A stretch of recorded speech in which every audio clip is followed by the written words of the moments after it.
Welcome back to my channel. And if you're new here, welcome. My name is Penny. I'm a certified advanced esthetician in Portland, Oregon. And I'm also, unfortunately, someone who has melasma and hyperpigmentation. I wanted to share with you today the 4 steps that I have taken personally to clear my hyperpigmentation and kind of combat my melasma, but also what I recommend to my clients and what I know is proven scientifically to genuinely clear and produce a beautiful tone in skin.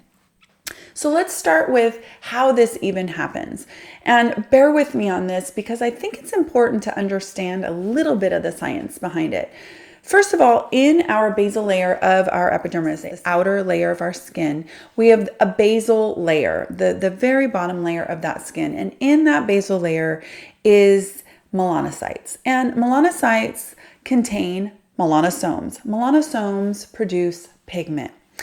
There is an enzyme that sits along melanocytes in our basal layer called tyrosinase.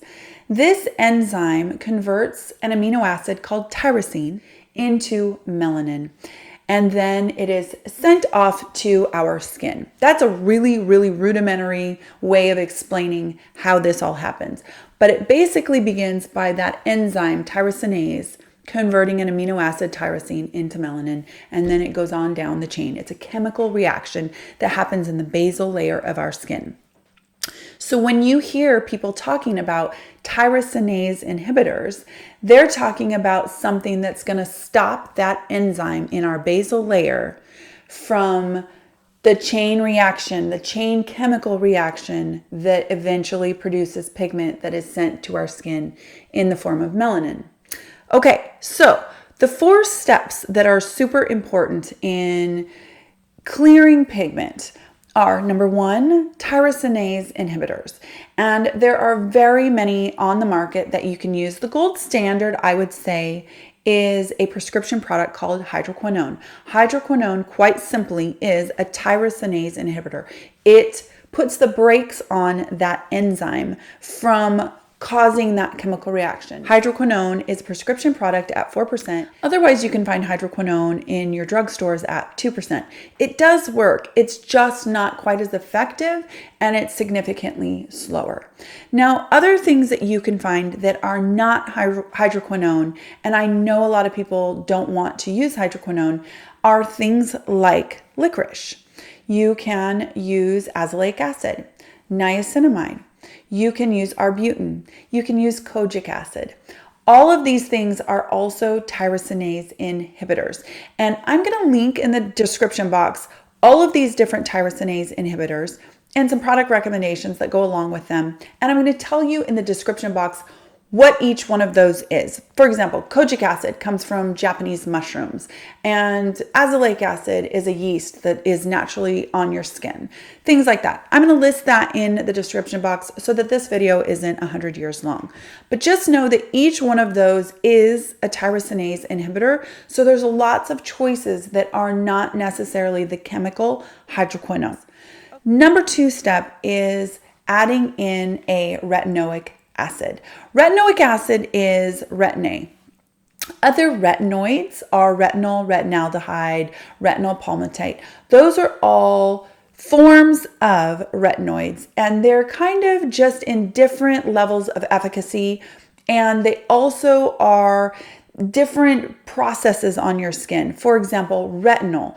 Retinol is weaker than Retin-a, and it requires an enzyme reaction in your skin to be converted into retinoic acid. So while it actually is really efficacious, it's a great thing to use in your skincare routine, it is dependent on your skin to turn it into retinoic acid for you to get the benefits of retinoic acid. So you just need to understand that it's still a fantastic product.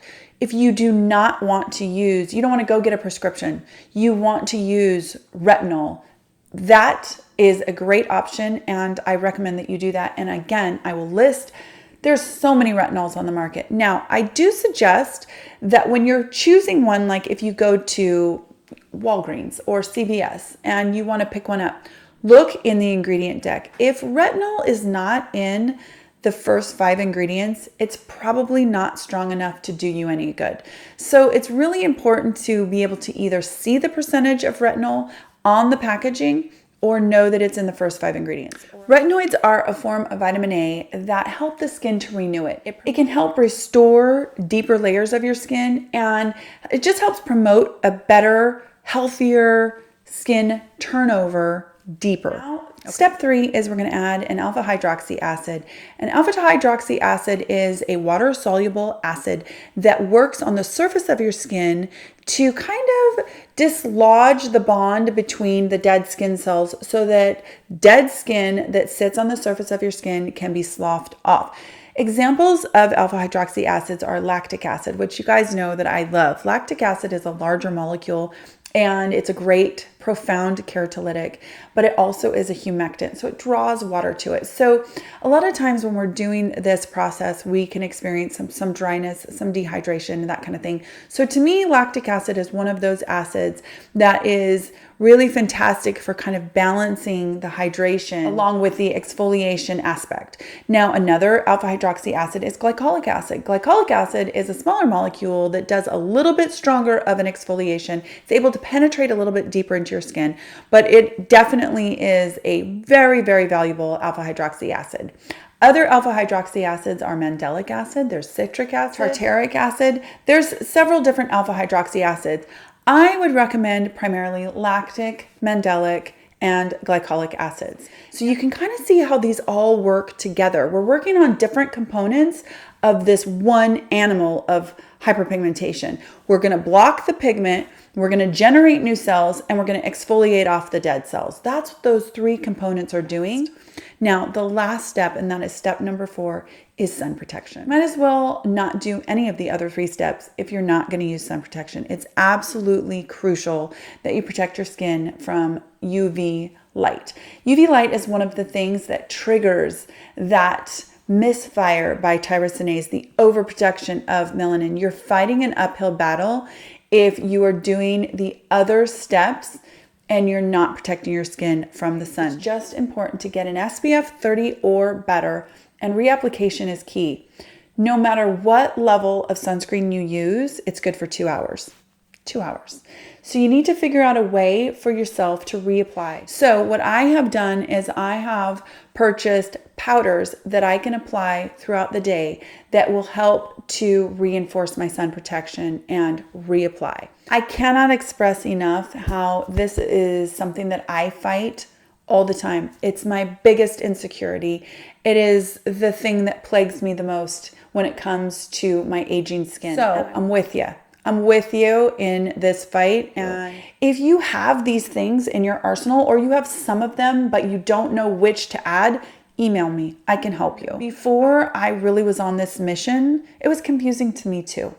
And now it's my passion. It's my passion at work, and it's my passion for my own skincare. So I'd love to help you as well. And I wish you all the best week, and I will talk to you later.